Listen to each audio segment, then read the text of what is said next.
Welcome to the Ages of Rock podcast with your hosts Bill Algie, Dennis Talbot, and Alan Tate. We are three guys who have one thing in common, a love of rock and roll. Our goal is to talk about all things rock. We hope you find this show intriguing, funny, and occasionally highly opinionated. Enjoy! Hey folks, this is episode number 296. We are creeping ever closer to the big 300. And this week we have a band, or we're going to have a band on called Fevertree, and the drummer from Tora Tora is one of the members of that band. Cool. But before we get them on, the three of us are going to just have a quick little chit chat, a little pre-show stuff. I think Dennis might have some albums to talk about. The only thing that I have to say is today is Vince Neil's 61st birthday, so please don't please don't eat all the cake, Vince. Save me a piece. I have seen some pictures that people are posting in his birthday, and they're all skinnier pictures of Vince. Nobody's putting big the pictures from the 80s and the 90s don't count anymore. Yeah, tell it to Vinny Vincent. Oh my gosh, that's if we can revert back to those bodies, I'll take it. Do what? I said if we can revert back to those bodies, I'll be fine. Yeah, no shit. Anyway, I could use a few of those pounds gone myself. Yep. I can't talk. Yeah, that's for sure. The Monsters of Rock cruise, I think, is kicking off today, or it kicked off yesterday. Yeah, I seen all the pictures of everybody down there eating and getting ready to get on the boat. It's like fuckers. Yeah. Looks like Sonny and Steve. I was gonna say, I think our friends from Growing Up Rock and Hotter Than Hell. Yeah, all those guys. I wish I was rich like those guys. Be able to jet set. You are. You just choose to do other things. Yeah. Spend your money otherwise. I want to do one of those sometime, but we'll see. Well, as of right now, I'm still planning on going on the Kiss cruise, but that is subject to change at any moment. Oh, Kiss has had to postpone their Australian tour again. I saw that. Yep. Because the western half of the country is still on lockdown or whatever. Yeah. So there's that. Yeah. No other music news that I can think of. No, nobody died this week, I don't think. Yeah, so that's no good. shit. Which is, right now pretty Monday. Much a miracle. It's only That's Monday. true. But I mean, a week from when we recorded last. Right. Yeah. There was a rash of it there for a while. And then maybe it was a rash. Maybe the rash caused it. Rock and roll rash. Well, we already know we're all getting older and none of us are gonna live forever. Speak for yourself. I'm working on it. I'm still successful. So far, so good. I'm patting 1,000 right now. All right. Well, what do you got going on, Dennis? I got some records. Bill, you have any records this week? Nothing, man.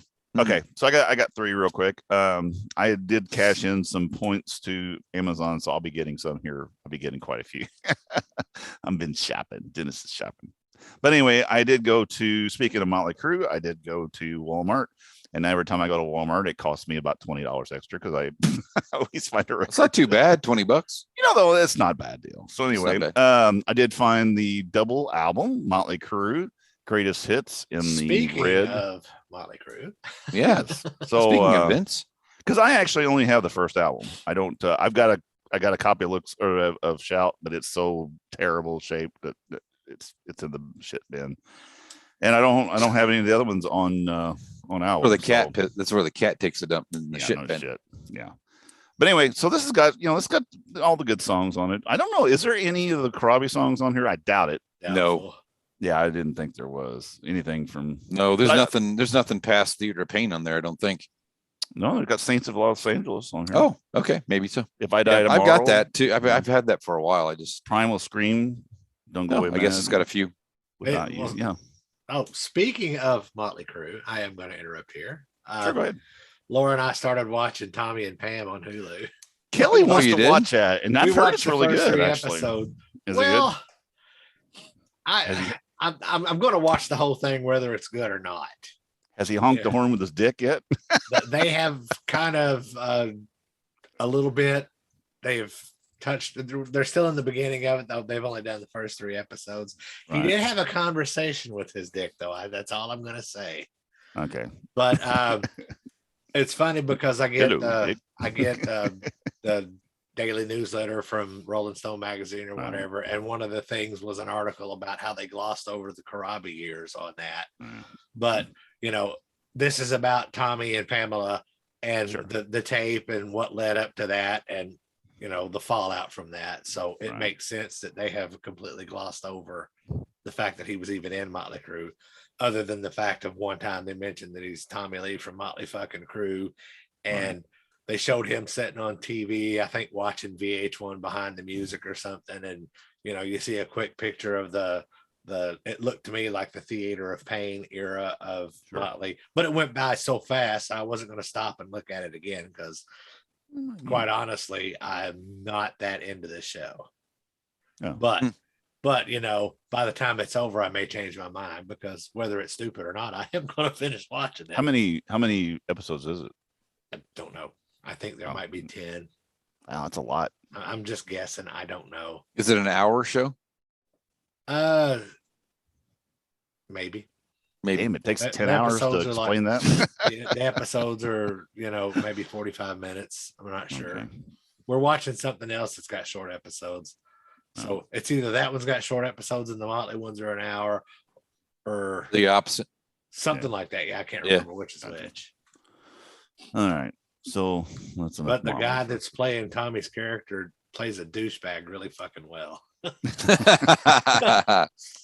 And if Tommy really has acted towards some of the people the way this guy portrays Tommy acting towards his people, I even have less respect for him now.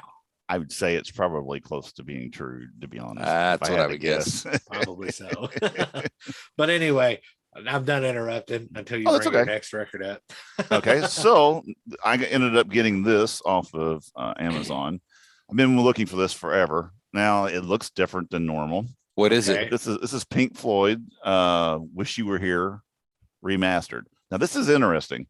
Now look at this. This is like one of those Russian egg things. I'm telling you, this is a crazy shit here. So it came in a really nice plastic sheath thing that has the hype sticker on it. Then the album is in another black bag thing. And then you get down to the actual what Good Wish You Were Here Lord. looks like. So I'm wondering if they can't sell it like this in the UK, they have to put this other sticker on it. Maybe I don't know because this comes from UK, so I don't know. I don't know what they're why Is there they have to. anything on the album? Because I'm not a Pink Floyd fan. So is there I mean, anything on the album cover that could be considered controversial by today's standards? There's a man on fire. I don't know. That might, I mean, that could be it. But anyway, I mean, it should look like this, but it comes. So you got to peel away. It's like an onion to get to it. But I've been really, I really want. I mean, I'm not a big fan of Pink Floyd, but I do like The Wall, Wish You Were Here, and Dark Side of the Moon, which now I've got all three. So I'm happy now. There you go. You know So why anyway- they did that, right? You know why they did that? Why is that? Well, they put it in all those bags. So they figure you're probably stoned. You just want to spend some time I just want to play with it. doing something. It's like, Yeah, it's a pain in the ass. But right, here, get I'll- to this, dude. I'm gonna listen Okay. to this. So the last one I got was also from Amazon, and it was now I got this fucking thing here. I'll just do it later. Anyway, I ripped it, fuckers. All right, I ended up getting. I'm not a big Beatles Specifically, fan. Who are you calling fuckers? Yeah, I Oh, know, I don't know. These fuckers from England have put my 3-bagger on my. You on wish my it was a fucking album. three-bagger. Yeah, no shit. So I got Beatles Revolver. Got that off Amazon. I've been wanting this album for a while. This is kind of the beginning of the getting into the cool stuff. I'm not a big Beatles fan, the old Beatles, original Beatles, but I like the drug Beatles. You know, when they got weed.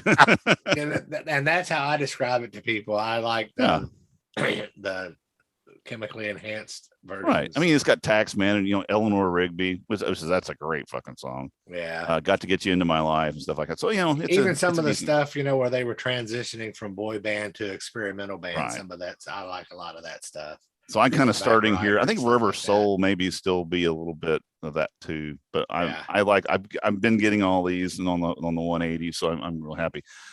This thing came though. I mean, I'm very pleased. And take note, Kiss Online, you motherfuckers. This is how you send a record. This is the right way to send an album. This is the way this dude came. Okay, so One record came like that. One record from Amazon. That's That's ridiculous. But look, it comes in a box, and it's got the extra edges on it that keeps the things from tearing. Now, get this. This is really crazy. But if you're sending an album that's like a class, I don't know why they sent this one. I think the box costed more than the record did. But in these ones that are limited editions and stuff like that, here's what's in this box. So check this out. It's got another solid box that this is what they usually send. But then they also have this thing taped on the bottom, so it holds it in that box where it can't move around. So the album was actually in that in that cardboard. Yes. So it was a box within a box with this holder thing that kept that from beating around. Because sometimes I've had Amazon put this in another box and then it just beats it around. They'll throw some. How does Amazon make a dime?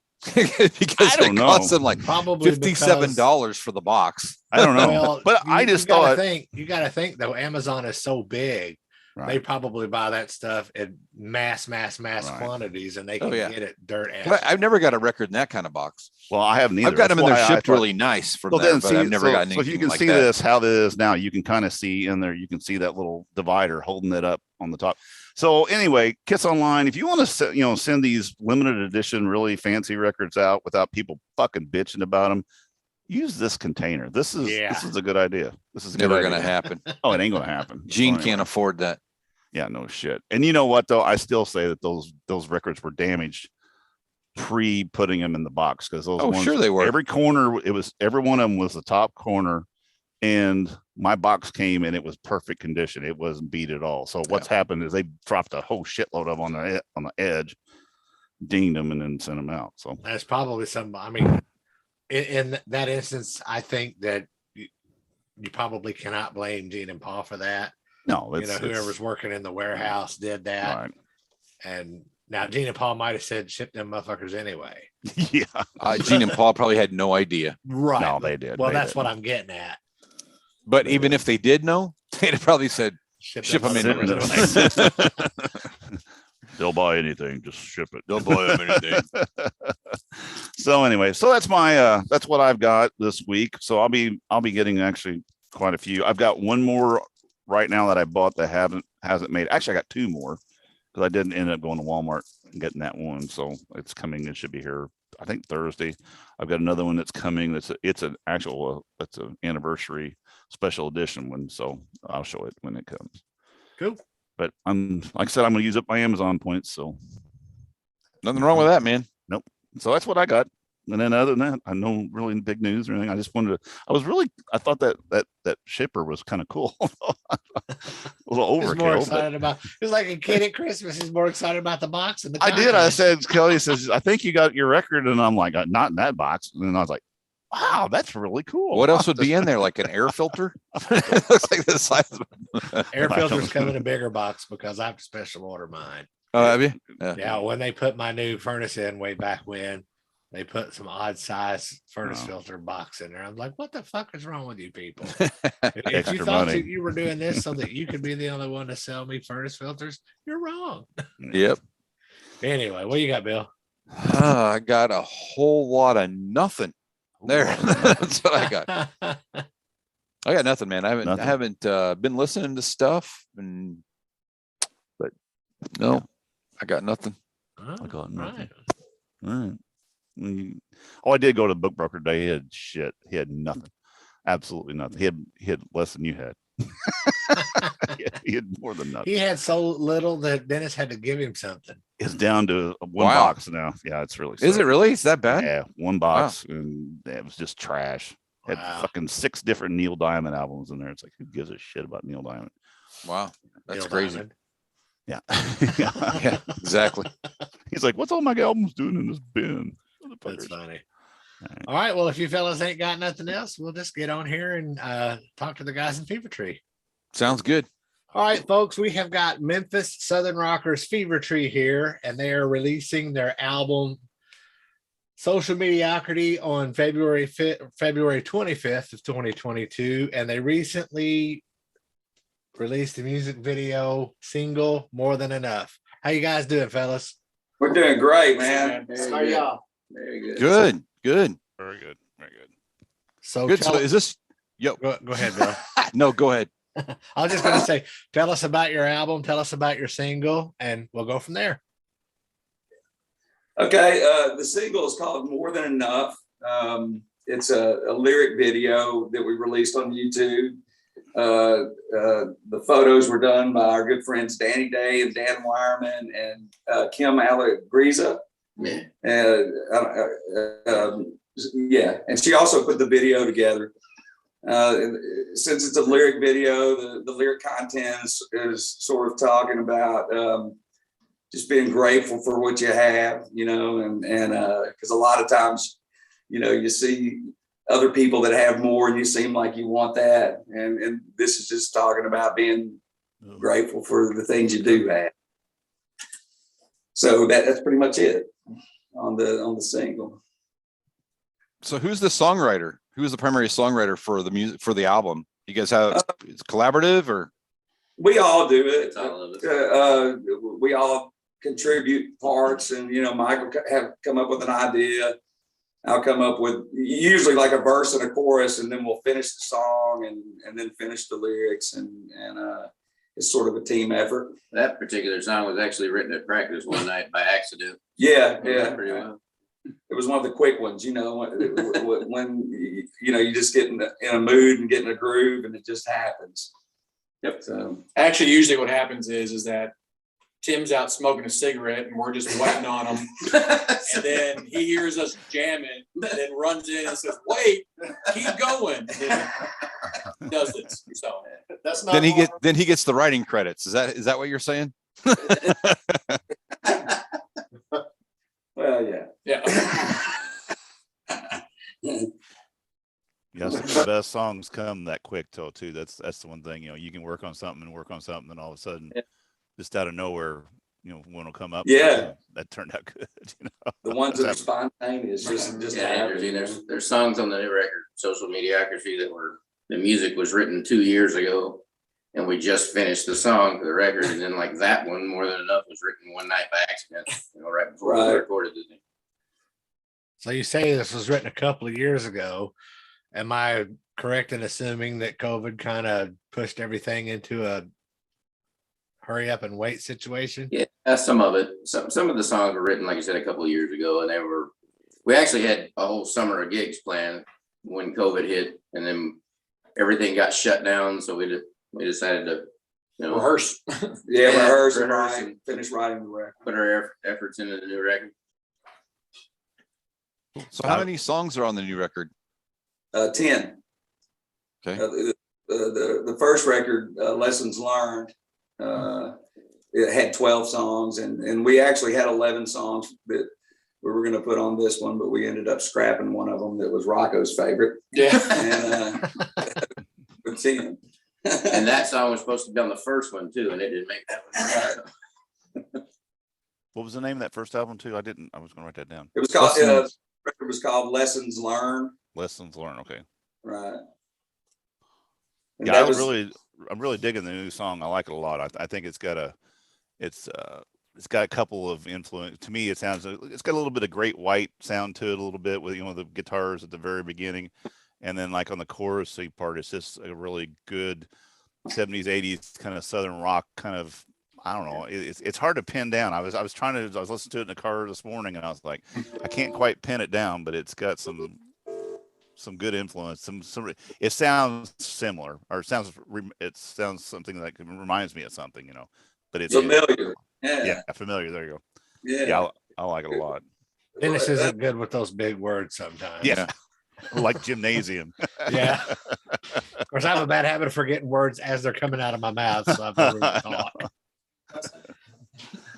Yeah, we were trying to make sure that we pronounced Kim's name right earlier, because it's Allegresia or out of the 12 attempts, we got it right. Yeah.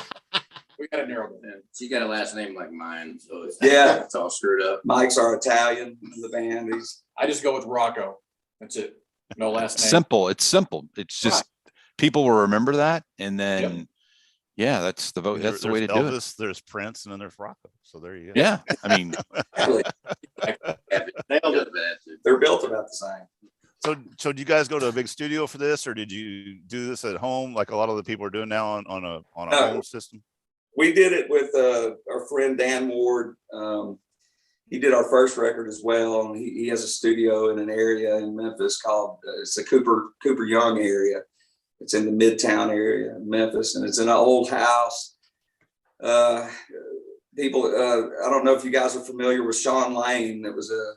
He's passed away several years ago, but he was a guitar player from Memphis, and he recorded his album on, was it Warner Brothers? I think it was on Warner Brothers. He was a guitar virtuoso. Yeah. And it was an all instrumental record, but anyway, he recorded there, and it's called The Loft, and we really like the atmosphere there. It's just in an old house down in the upstairs of this old house down in Midtown, and we spent 5 months there. And Dan's a great engineer. Dan is top notch. Yeah, he's been around the music scene in Memphis for a long time, and I've known him for a long time. Well, we all have. So. Yeah. Nice. Anyway, great little studio. So speaking of label support, you spoke of Warner Brothers. What do you guys have label support, or are you doing this absolutely independent? Not. No, absolutely not. You know anybody? Yeah. Go to Foot Productions. Now, John, no, you guys don't anymore, right? No, we don't. John's in another band. I don't know if you know this guy. I'm pretty sure I've met him a couple of times. Yeah, that dude looks familiar. So yeah, we don't have a record company to work with anymore either. We decided it wasn't worth doing, really. We can promote our own, and so that's what we're taking, that same format and running with it. That way you're not obligated to anybody. You're not answering to anybody's demands on what kind of music they want. You're just free to do what you want to do. Plus, he's John Patterson. Go solo. We got pictures of this guy that might have to come out.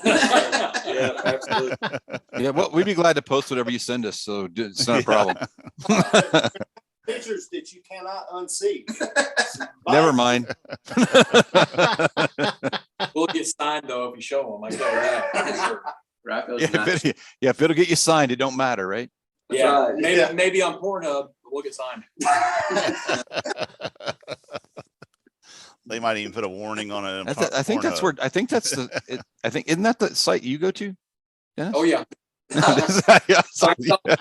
I might know about it. I might not know about it. I'm not for sure. Still waiting for Pornhub 2 to come out. Yeah, so it's interesting, you guys. It's interesting you're talking about that with support stuff, and I think that as this COVID thing has really shown a lot of people they can do a lot of stuff on their own and they don't need that support. So the music business is not the business it used to be, and I think we all are aware of that. But it's kind of funny. Labels aren't going to be what they or never be like they were back in the in the day. There's just no way, because there's just too much material out there where people can do it themselves. Then they don't have to have that. Now, labels won't really do you any support. They wait for you to do all the work, and then they want to swoop in at the very last moment. And that's what after you've done all the work. Yeah. They don't. There's none of that stuff anymore where they find a young man and groom him and all that stuff. They don't do that shit no more. Go ahead. It's just they give you a very shoestring budget to do something with, and you turn it in, and then that's pretty much it. They may give you a little bump on the front, a little one, and then that's it. They're gone. So if you're good at social media and stuff like that, you can really build your own following.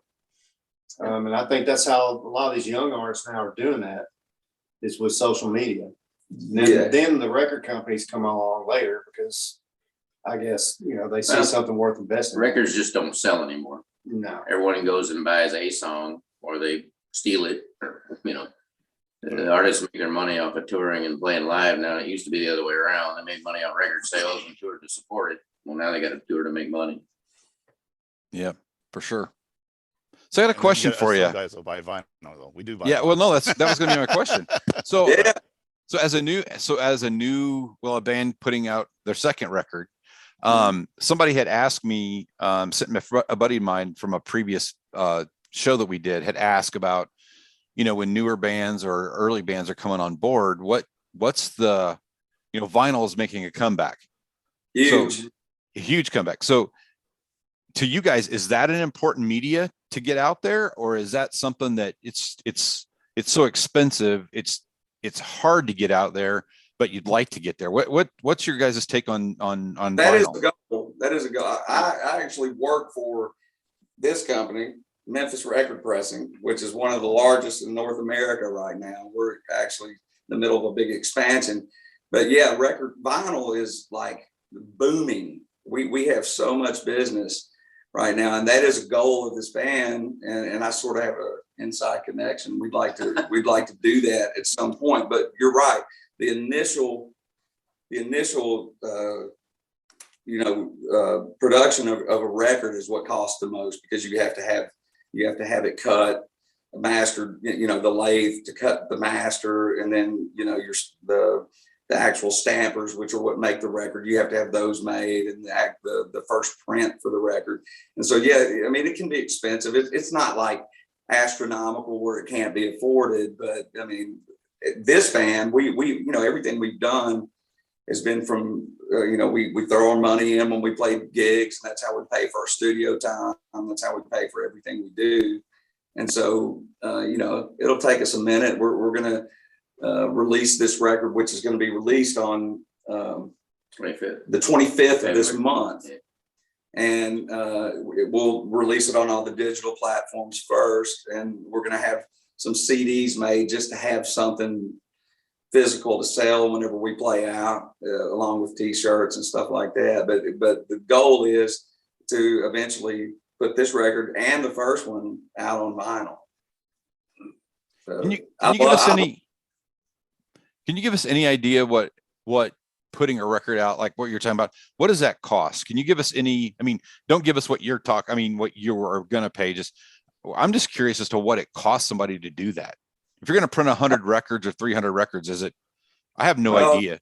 I said the initial when you have to have your master made and your first print work done, because usually, it's going to be probably a minimum of 500 sleeves, maybe 250, but usually it's a minimum of like 500 sleeves and covers that have to be made.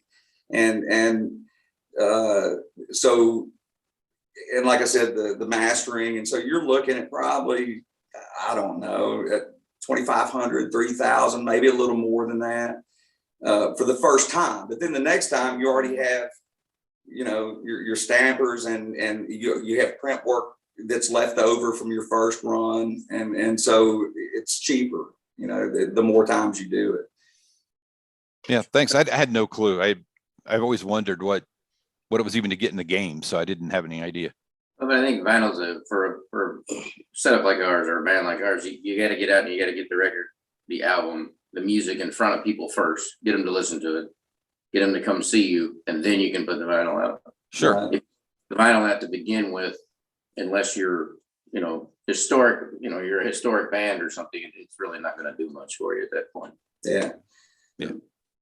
And you want to make, you want it to be affordable for people too. You don't want it to be just astronomical prices, which, I mean, vinyl has, I'm sure you guys know, I mean, it's not the same as it was when we were buying our KISS records back in 1978 and 79, Not at all. I love those KISS records. Yes, absolutely.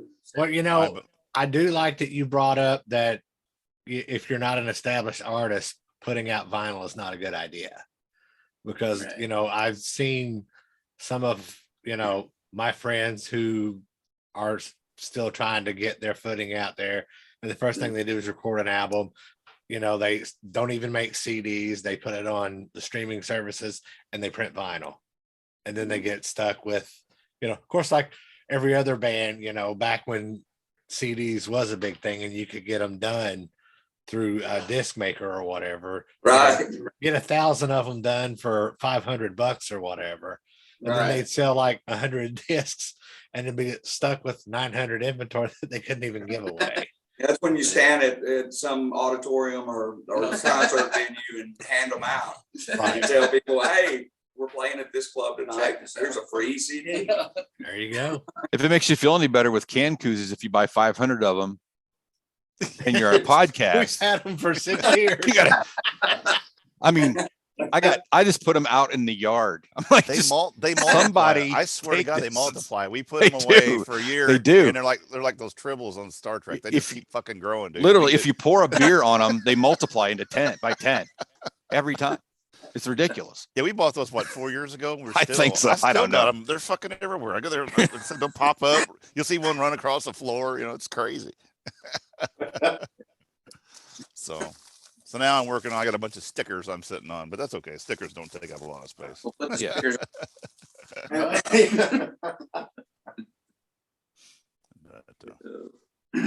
So do you guys got a bunch of shows coming up now since it's kind of since the COVID's kind of cut back some?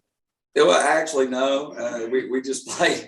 We're like we'll get like busy spells.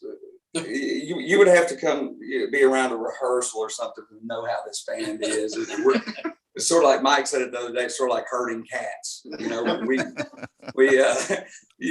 we'll start on one topic, and we had our shortest practice last week, and it was 2 hours for 9 songs. Because we had an ice storm. Right.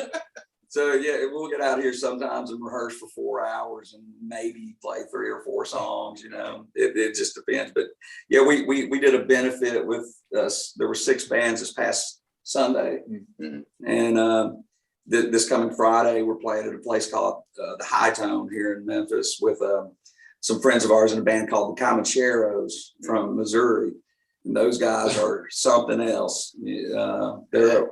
Their slogan is heavy Western, and they put on quite a show. Yeah, They do put a show on. So when you leave there, you'll be asking yourself what you just saw. Not really sure what just happened. they're Those are the best shows, though. Oh yeah. They're They're great. kind of like Slipknot meets Johnny Cash or something like that. Yeah, think about the old ZZ Top days. You know, the hats and the Western wear and that. Yeah. But heavy it up a little bit on the music, And and then put lots of, I don't want to say theatrics. No, it's not There's theatrics. lots of beer being spit in the air. Oh yeah. And pirate songs being sung. Yeah. It's Lots of underwear. And drummers, and drummers. yeah. and they're in underwear by the end of the show. It's awesome. Your mentally.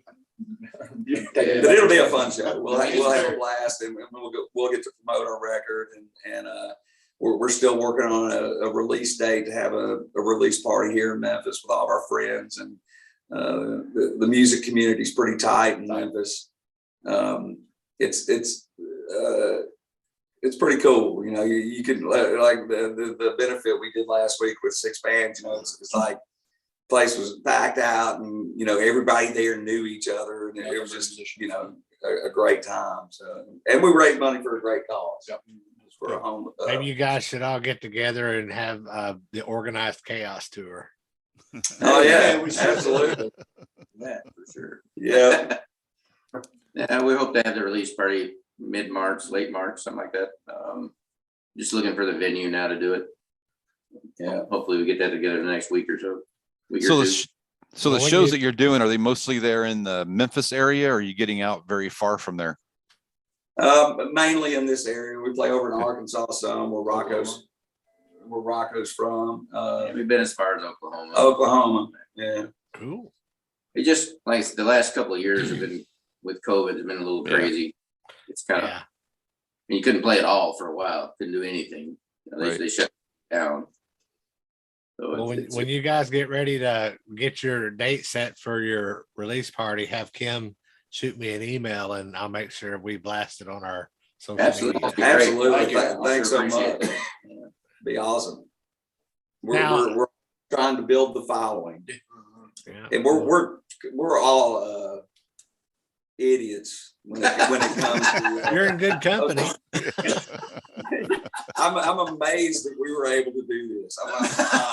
Well, I hate to tell you this, but you guys didn't do it. If it wouldn't have been for whoever that was. I believe Amber did it. Yeah. Amber is the hero there. So the name of your band is Fevertree. How did you come up with that, and how did you guys come together as a 4-piece? I can cover the band name real quick. It takes about 3 seconds.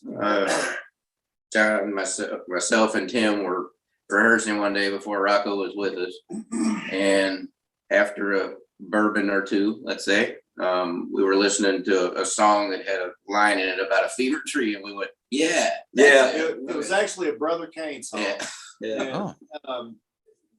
I don't know if y'all, you know how hard it is for 4 guys to agree on a band name, but it's impossible. Yeah. And we've been through 300 names probably. Right. Nobody liked any of them. And then we're listening to this Brother Kane song, and he said, "You got me hanging from a fever tree." Okay. We all looked at each other spontaneously. That's it. That's the name of our band. So, and then we found out that there was one in the late 60s, and we were like, fuck it. yeah. Well, that was what I was telling these guys. I went looking for you guys I was like trying to find that video. So I went to Spotify first, and I went in Fevertree, but fever and then tree. And it's always like from 1968. And I'm like, what the fuck? Yeah, and those guys are kind of old then. I'm like, these guys are gonna be old as shit.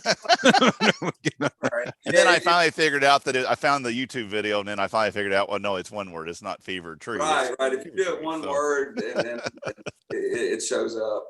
But so that's how the name came up. The band actually formed. There was a lot of thought put into the name. Yeah, that's it.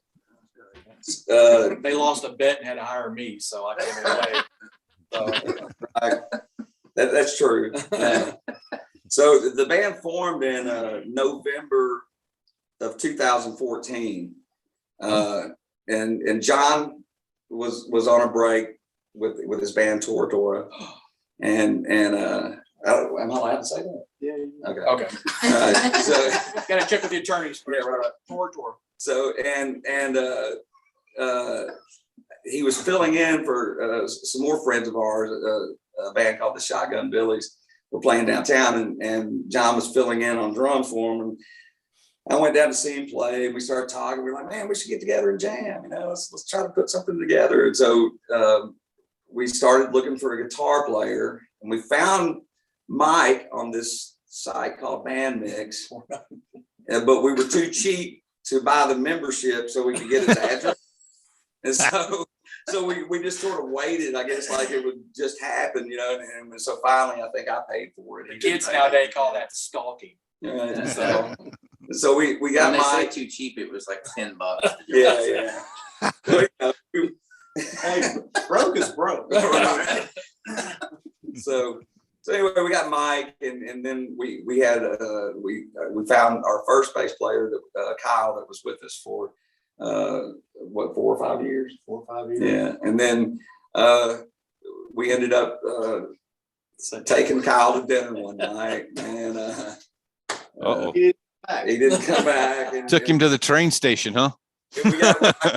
I just happened to be the busboy at that restaurant. No, Rocco, we were driving down the street one day, and we saw this guy walking down the road with diapers on. And we felt bad for him, and it was Rocco. So we pulled over and talked to him. Turned out he could play bass. So he's a fan. Yeah, but it's been great. We're great friends. I consider these guys my best friends. And we have a great time. We started as a cover band. We only had one goal. We were from this area called Arlington, right outside of Memphis, and they had Arlington on the Square during the summer, and they had bands play out there, and we're like, we're gonna play Arlington on the Square, And so we started doing cover tunes, and we wanted to do stuff like Government Mule and Ian Moore and stuff like that. And so nobody knew any of the songs we were doing, and so we decided to start writing, because that's our passion. That's all of our passions are creating music. More specific to that, we were we had gone through a year of booking these gigs and people looking at us like, what did you just play? We were playing the stuff we wanted to play. And so January of the next year, we got together and we just looked around and said, okay, well, what are we going to do this year? Right. Because this obviously was not working. So we decided then that night to let's just write some songs and see what happens. Right. And we wrote the first album. It took, I don't know, 6 months to write it maybe. And by the end of that year, we had it in the can and done. Yeah. And so that's what we do now. We still play a couple of the cover tunes. Yeah, But we play Government Mule and the even cover, more. the very few we played, most folks think they're ours anyway. Right. They don't know who it is. And we've gotten really tight because we've been playing them for 8 years. So they go, man, that's a great song. Is that on your record? And we're like, no, not this one. No, not the one we're the best at. Not that one. No, that. That's funny. But yeah, come on, Rocco. So tell me about you guys individually. What's your musical influences? What got you into wanting to play music? What was your Who you start with? Either one, it doesn't matter. Go ahead, Mike. Well, I guess actually Kiss made me want to pick up a guitar. I wanted to be Gene Simmons, but I wanted to play guitar. And then I actually heard the second Van Halen album and lost my mind and thought, okay, I got to figure this out. And then I went backwards from there. I got into Hendrix and stuff like that. Went the other way instead of listening to more modern stuff. But Eddie's probably my biggest influence anyway. Come on, Rob. Yeah. Step up. I came up with a gospel background and played gospel music with my family's band for years and stuff.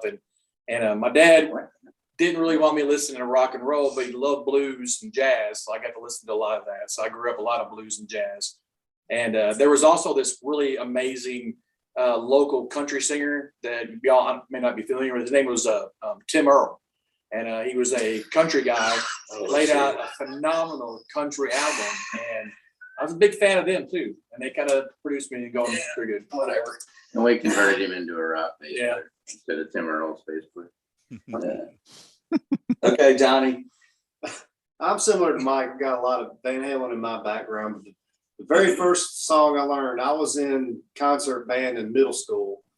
And the very first song I learned to play along to was Help by the Beatles. And it was a very cool song to me back then. Then as I got older and I got into drum sets, I started playing, the typical Rush, Van Halen, Journey, that kind of stuff. And that's what really formed what I am now.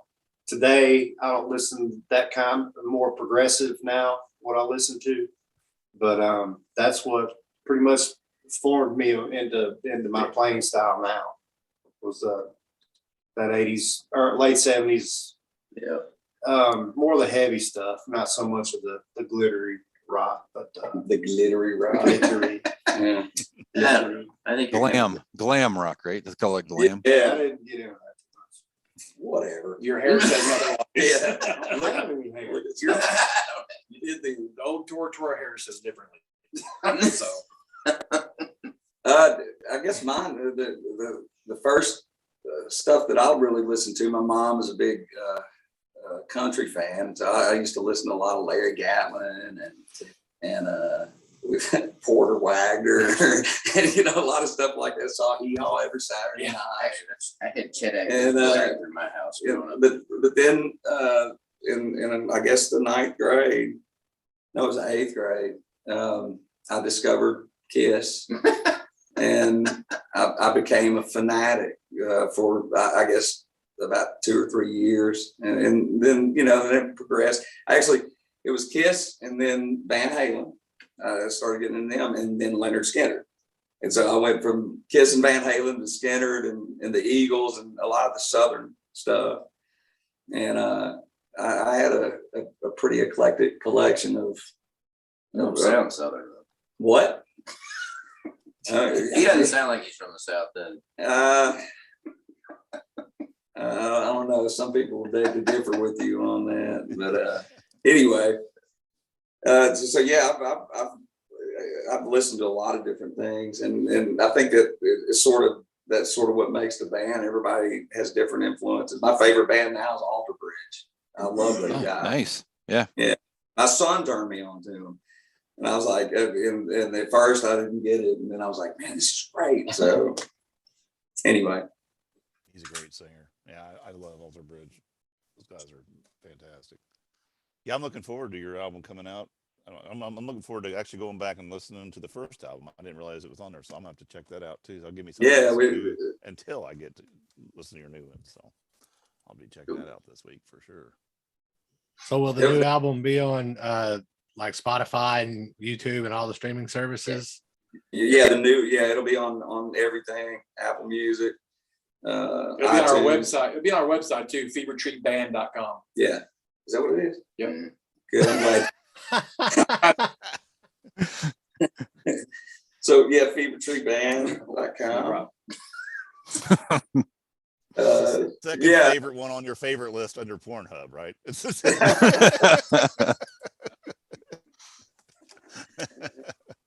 Oh Lord. Okay. Well, they're like we can't use any of this. Cannot put this out, or wives are going to watch this. We're all in trouble. No. All you have to do when you think about porn, if anything about porn or Pornhub or anything comes up, we just go, rock. That's right. It's John. All right. Well, you guys, we appreciate you coming on the show. You said your website is fevertreeband.com. Yeah, and the album comes out February 25th, 2022. That's right. What's the name of the album again? Social Mediocrity. Social Mediocrity. Yeah. All right. Well, you guys hang tight. I'm going to take us out of here. Visit us on agesofrock.com. Check out our past episodes and social media links. And until next time, peace out.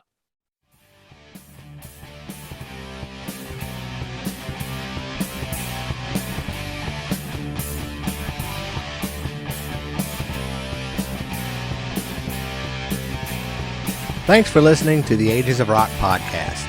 If you haven't done so already, be sure to subscribe to our YouTube channel, like us on Facebook, and most importantly, tell all your friends. Remember, you're never too old to rock. Until the next episode, peace out, folks.